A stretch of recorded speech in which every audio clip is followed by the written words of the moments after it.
Hello everyone, welcome to exam forum के आज के इस वीडियो में हम रेलवे एनटीपीसी सीबीटी 2 परीक्षा के लिए स्पेशल करंट अफेयर की सीरीज से वीडियो नंबर 21 डिस्कस करेंगे। इससे पहले इस सीरीज में हमारे टोटल 20 वीडियो आ चुके हैं, जिनका लिंक आपको नीचे डिस्क्रिप्शन बॉक्स में प्लेलिस्ट के फॉर्म में मिल जाएगा। इस सीरीज में हम पिछले 1.5 साल के सभी महत्वपूर्ण करंट अफेयर्स के क्वेश्चंस को डिटेल में एक साथ कवर कर रहे हैं, क्योंकि आप सभी लोग जानते हैं रेलवे में लेटेस्ट करंट अफेयर न पूछकर पिछला 1 या 1.5 साल पुराना करंट अफेयर पूछा जाता है। इस वीडियो की जो पीडीएफ फाइल है आप हमारे टेलीग्राम चैनल से डाउनलोड कर सकते हैं, जिसका लिंक नीचे डिस्क्रिप्शन बॉक्स में दिया हुआ है, या आप डायरेक्ट टेलीग्राम पर जाकर एग्जाम फोरम पीडीएफ के नाम से सर्च कर सकते हैं। तो चलिए शुरू करते हैं अब आज का वीडियो। आज का पहला क्वेश्चन है, बोईता बंदना नाम का महोत्सव किस राज्य में मनाया जाता है? तो इस क्वेश्चन का राइट आंसर है ए, उड़ीसा राज्य में बोईता बंदना नाम का महोत्सव मनाया जाता है। उड़ीसा राज्य के कुछ अन्य लोकप्रिय त्योहार इस प्रकार से हैं, जैसे छऊ महोत्सव, कोणार्क नृत्य महोत्सव, बाली यात्रा, रजा पर्व, नुआखाई। ये सभी त्योहार उड़ीसा राज्य में मनाए जाते हैं। उड़ीसा राज्य के वर्तमान में मुख्यमंत्री हैं नवीन पटनायक, जिनकी पार्टी का नाम है बीजू जनता दल पार्टी। उड़ीसा राज्य के राज्यपाल हैं गणेशी लाल, राजधानी है भुवनेश्वर। अब आपको उड़ीसा राज्य से कुछ क्वेश्चन याद रखने हैं, जैसे 1 अप्रैल को हर साल उड़ीसा दिवस मनाया जाता है, जिसे हम उत्कल दिवस के रूप में भी जानते हैं। और ये कई बार एग्जाम में क्वेश्चन पूछा जा चुका है कि उत्कल दिवस कब मनाया जाता है, तो उत्तर होगा 1 अप्रैल को। क्यों?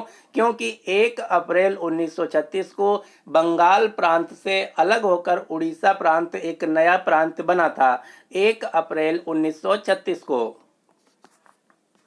अगला क्वेश्चन है, कायाकल्प पुरस्कार 2021 दिया गया है एम्स भुवनेश्वर को। कायाकल्प पुरस्कार जो कि स्वास्थ्य मंत्रालय के द्वारा भारत भर के सभी जो सरकारी अस्पताल हैं उनको उत्कृष्ट कार्य के लिए दिया जाता है।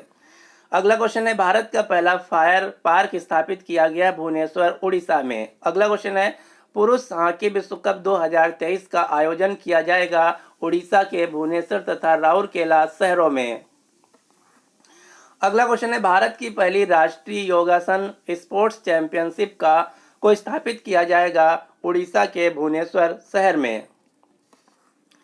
अगला क्वेश्चन है, उड़ीसा स्मार्ट हेल्थ कार्ड प्रदान करने वाला पहला भारतीय राज्य बन गया है। ये क्वेश्चन एग्जाम में कई बार पूछा जा चुका है, आपको याद रखना है। उड़ीसा स्मार्ट हेल्थ कार्ड जारी करने वाला भारत का पहला राज्य है। इसी से रिलेटेड अगला क्वेश्चन है, all India chess federation, Bharat का जो शतरंज संघ है, इन्होंने देश की पहली चेस यानी कि शतरंज एकेडमी खोलने का निर्णय लिया है, जो कि उड़ीसा के भुवनेश्वर शहर में खोली जाएगी। तो आपको याद रखना है, ऑल इंडिया चेस फेडरेशन ने देश की पहली चेस यानी कि शतरंज एकेडमी उड़ीसा के भुवनेश्वर में खोलने का निर्णय लिया है। भारत का सबसे बड़ा हॉकी स्टेडियम बन रहा है राउरकेला उड़ीसा में, जिसका नाम होगा बिरसा मुंडा अंतर्राष्ट्रीय हॉकी स्टेडियम। तो ये थे सभी क्वेश्चन जो कि उड़ीसा राज्य से रिलेटेड थे। अगला क्वेश्चन है, इंदिरा गांधी शांति पुरस्कार 2021 से किसे सम्मानित किया गया है? तो इस क्वेश्चन का राइट आंसर है सी, प्रथम नाम की एनजीओ को। जो प्रथम नाम की एनजीओ है, इसको इंदिरा गांधी शांति पुरस्कार 2021 से सम्मानित किया गया है। अगला क्वेश्चन है, एशियाई युवा पैरा खेल 2025 का आयोजन किस देश में किया जाएगा? तो इस क्वेश्चन का राइट आंसर है ए, ताशकंद उज्बेकिस्तान। उज्बेकिस्तान देश जिसकी राजधानी है ताशकंद, उज्बेकिस्तान देश जो कि एक मध्य एशियाई देश है, सेंट्रल एशियन देश है।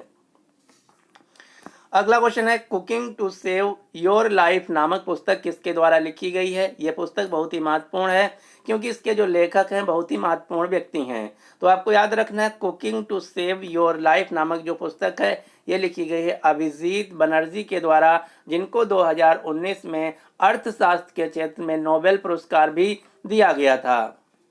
और भारत में सबसे पहले अर्थशास्त्र के क्षेत्र में नोबेल पुरस्कार पाने वाले व्यक्ति हैं अमर्त्य सेन, जिनको 1998 में अर्थशास्त्र के क्षेत्र में नोबेल पुरस्कार दिया गया था।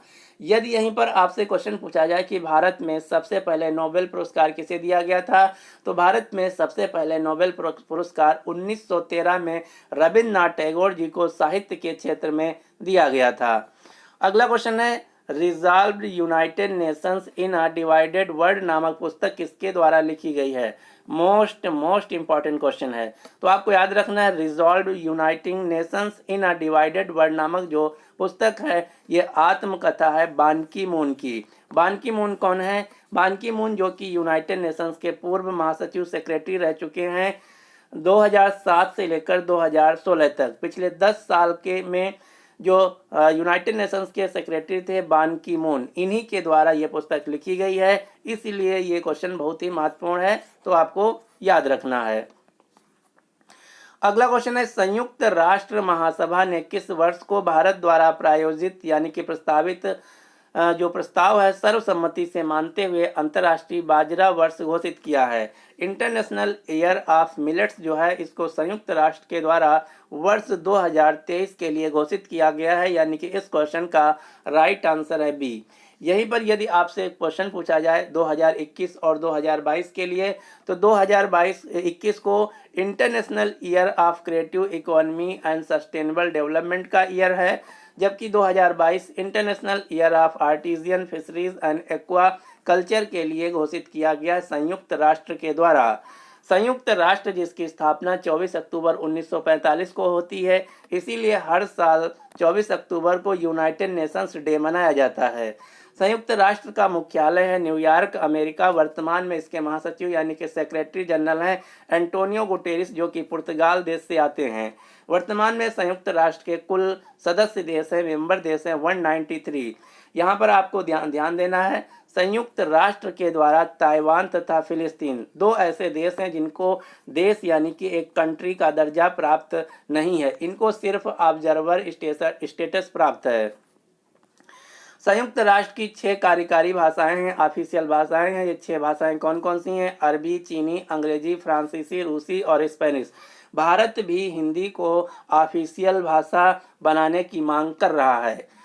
संयुक्त राष्ट्र में वर्तमान में भारत के राजदूत यानी कि स्थायी प्रतिनिधि एम्बेसडर हैं TS त्रिमूर्ति। अगला क्वेश्चन है, नीति आयोग द्वारा जारी किए गए SDG शहरी सूचकांक और डैशबोर्ड सूचकांक में सबसे ऊपर शहर कौन है? तो इसमें सबसे ऊपर शहर है शिमला, जबकि सबसे खराब शहर है झारखंड का धनबाद। यहाँ पर बात की गई है नीति आयोग की। नीति आयोग से आपको 5 क्वेश्चन याद रखने हैं। सबसे पहले नीति आयोग का फुल फॉर्म। नीति आयोग का फुल फॉर्म है national institution for transforming India, जिसकी स्थापना 1 जनवरी 2015 को होती है। नीति आयोग के अध्यक्ष भारत के प्रधानमंत्री होते हैं, जो कि वर्तमान में नरेंद्र मोदी हैं। नीति आयोग के वर्तमान में CEO अमिताभ कांत तथा उपाध्यक्ष राजीव कुमार हैं। नीति आयोग जो है ये प्लानिंग कमीशन के स्थान पर बनाया गया था। अगला क्वेश्चन है, मध्य प्रदेश के पाताल पानी रेलवे स्टेशन का नाम बदलकर अब इसका नया नाम क्या कर दिया गया है? तो इस क्वेश्चन का राइट आंसर है बी, तात्या भील या तात्या मामा के नाम पर पाताल पानी रेलवे स्टेशन का नाम कर दिया गया है। पाताल पानी रेलवे स्टेशन जो कि मध्य प्रदेश का एक रेलवे स्टेशन है। अब आपको मध्य प्रदेश से 3-4 स्थानों के नाम याद रखने हैं जिनका नाम बदल दिया गया, जैसे मध्य प्रदेश के हबीबगंज रेलवे स्टेशन का नाम बदलकर अब इसका नया नाम कर दिया गया है रानी कमलापति रेलवे स्टेशन। इसी प्रकार से मध्य प्रदेश के शिवपुरी का नाम बदलकर कुंडलेश्वर धाम कर दिया गया है। मध्य प्रदेश के बाबाई शहर का नाम बदलकर माखन नगर कर दिया गया है। मध्य प्रदेश के होशंगाबाद शहर का नाम बदलकर नर्मदापुरम कर दिया गया है। ये हैं कुछ परिवर्तित नाम जो कि मध्य प्रदेश से रिलेटेड हैं। अगला क्वेश्चन है, मानवीय और पर्यावरण संरक्षण प्रयासों के लिए नाइटहुड ऑफ पार्ट गुल्फा से सम्मानित होने वाले पहले भारतीय कौन बन गए हैं? तो इस क्वेश्चन का राइट आंसर है A, doctor SK Sohan knighthood of पार्ट गुल्फा से सम्मानित होने वाले पहले भारतीय बन गए हैं। अगला क्वेश्चन है, रेल मंत्री अश्विनी वैष्णव ने किस थीम पर आधारित नई ट्रेनें लॉन्च करने की घोषणा की है? तो इस क्वेश्चन का राइट आंसर है सी, भारत गौरव थीम पर आधारित नई ट्रेनें लॉन्च की जाएंगी। अगला क्वेश्चन है, हर साल भारत में राष्ट्रीय दुग्ध दिवस यानी कि नेशनल मिल्क डे कब मनाया जाता है? तो भारत में हर साल नेशनल मिल्क डे मनाया जाता है 26 नवंबर को। क्यों 26 नवंबर को? क्यों? क्योंकि 26 नवंबर को ही भारत के एक महान व्यक्ति डॉक्टर वर्गीस कुरियन जी का जन्म हुआ था। डॉक्टर वर्गीस कुरियन जी, जिन्हें हम भारत में श्वेत क्रांति का जनक, व्हाइट रिवॉल्यूशन का फादर कहते हैं। डॉक्टर वर्गीस कुरियन के ही नेतृत्व में 1970 में ऑपरेशन फ्लड शुरू किया गया था। डॉक्टर वर्गीस कुरियन को भारत में मिल्क मैन ऑफ इंडिया के नाम से भी जाना जाता है। डॉक्टर वर्गीस कुरियन के ही द्वारा भारत तथा एशिया की सबसे बड़ी डेयरी कंपनी अमूल कंपनी की स्थापना की गई थी आनंद, गुजरात में। अमूल कंपनी के वर्तमान में CEO हैं RS सोनी। तो याद रखना है आपको, हर साल राष्ट्रीय दुग्ध दिवस मनाया जाता है 26 नवंबर को, और इसी दिन भारत में संविधान दिवस भी मनाया जाता है। लेकिन यदि आपसे क्वेश्चन पूछा जाए कि हर साल विश्व दुग्ध दिवस कब मनाया जाता है, तो अंतर्राष्ट्रीय स्तर पर वर्ल्ड मिल्क डे हर साल मनाया जाता है 1 जून को। अगला क्वेश्चन है, प्रधानमंत्री नरेंद्र मोदी ने किस राज्य में नोएडा या जेवर अंतर्राष्ट्रीय हवाई अड्डे की आधारशिला रखी है? तो जो जेवर अंतर्राष्ट्रीय हवाई अड्डा है, ये उत्तर प्रदेश राज्य के नोएडा जिले में गौतम बुद्ध जिले नगर में बन रहा है। जब ये बनकर तैयार हो जाएगा तो ये भारत का सबसे बड़ा अंतर्राष्ट्रीय हवाई अड्डा हो जाएगा। जो जेवर यानी कि नोएडा अंतर्राष्ट्रीय हवाई अड्डा है, इसको बनाने के लिए उत्तर प्रदेश सरकार ने ज्यूरिक एयरपोर्ट इंटरनेशनल के साथ समझौता किया है। ये क्वेश्चन आपसे पूछा जा सकता है कि जो जेवर अंतर्राष्ट्रीय हवाई अड्डा है, इसको किस संस्था के द्वारा बनाया जा रहा है? तो इसको ज्यूरिक एयरपोर्ट इंटरनेशनल के द्वारा बनाया जा रहा है। जब यह हवाई अड्डा बनकर तैयार हो जाएगा तो भारत का सबसे बड़ा हवाई अड्डा होगा और देश का पहला शुद्ध कार्बन शून्य उत्सर्जन हवाई अड्डा भी होगा। ये भी डेटा आपको याद रखना है। अगला क्वेश्चन है, निर्मला सीतारमण जी के द्वारा 18 से 35 वर्ष की आयु की लड़कियों के लिए अपना व्यवसाय शुरू करने के लिए किस बैंक के द्वारा शुरू की गई तेजस्विनी और हौसला नामक योजनाएं लॉन्च की गई हैं? तो इस क्वेश्चन का राइट आंसर है ए, जम्मू कश्मीर बैंक के द्वारा तेजस्विनी और हौसला नामक योजनाएं शुरू की गई हैं। जम्मू कश्मीर बैंक का मुख्यालय है श्रीनगर, जम्मू कश्मीर। श्रीनगर जो कि झेलम नदी के किनारे स्थित है। अगला क्वेश्चन है, साइबर तहसील द्वारा भारत का पहला राज्य कौन बन गया है? तो साइबर तहसील बनाएगा मध्य प्रदेश, यानी कि इस क्वेश्चन का राइट आंसर है बी।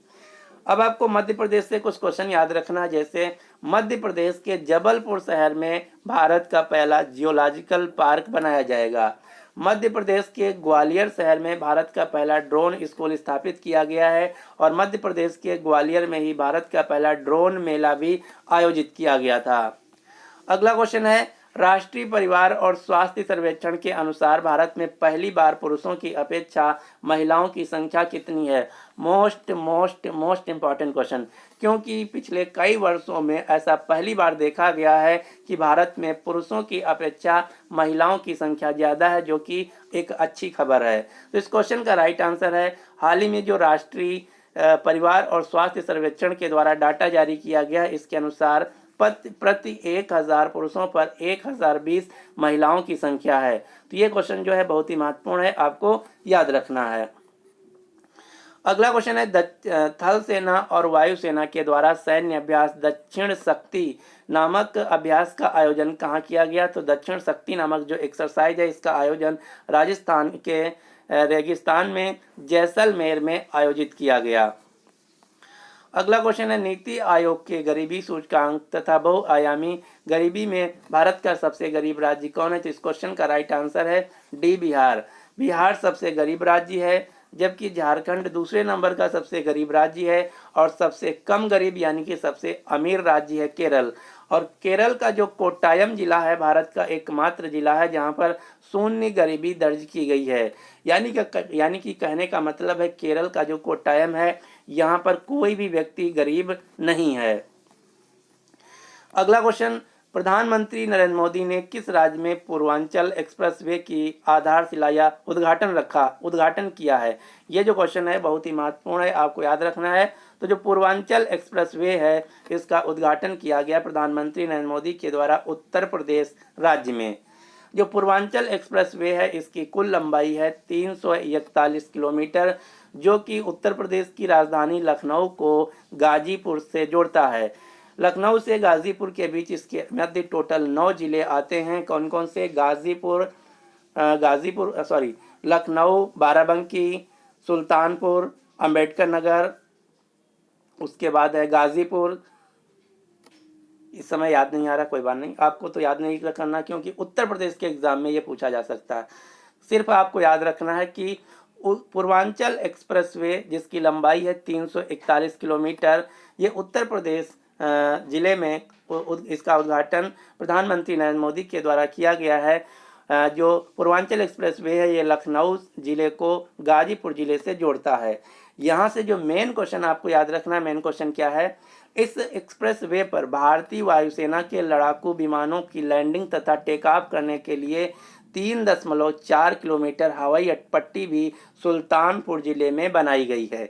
ये क्वेश्चन सबसे महत्वपूर्ण है, आपको याद रखना है। अगला क्वेश्चन है, किस राज्य ने राज्य की तितली के को कैसरिए हिंद के रूप में मंजूरी दी है? तो इस क्वेश्चन का राइट आंसर है डी, अरुणाचल प्रदेश ने कैसरिए हिंद तितली को राज्य तितली के रूप में मंजूरी दी है। अगला क्वेश्चन है, अरुणाचल सरकार ने पक्के पांगा हार्नबिल फेस्टिवल को राज्योत्सव के रूप में घोषित किया है। लेकिन यहीं पर यदि आपसे क्वेश्चन पूछा जाए कि सिर्फ हार्नबिल जो महोत्सव है ये किस राज्य का है, तो जो सिर्फ हार्नबिल महोत्सव है इसका संबंध नागालैंड से है, जबकि पक्के पांगा हार्नबिल महोत्सव जो है इसका संबंध अरुणाचल प्रदेश से है।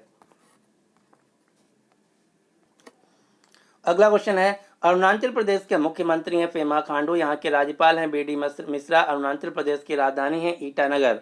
अब आपको अरुणाचल प्रदेश से 2-3 क्वेश्चन याद रखना है। तोरग्या महोत्सव जो है इसका संबंध अरुणाचल प्रदेश से है।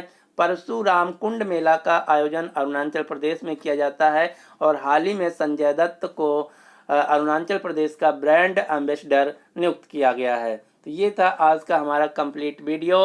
अब आपके लिए क्वेश्चन क्या है, steel authority of India limited जिसे हम सेल के नाम से जानते हैं, सेल जो कि एक महारत्न पीएसयू कंपनी है, आपको बताना है सेल के नए अध्यक्ष के रूप में किसे नियुक्त किया गया है। तो इस क्वेश्चन का जो राइट आंसर है आपको नीचे कमेंट बॉक्स में देना होगा। यदि आपको वीडियो पसंद आया तो प्लीज़ इस वीडियो को लाइक कीजिए तथा अपने सभी दोस्तों के साथ जो आरआरबी, एनटीपीसी तथा ग्रुप डी की तैयारी कर रहे हैं उनके साथ इस वीडियो को शेयर जरूर कीजिएगा। So finally thanks for watching exam forum.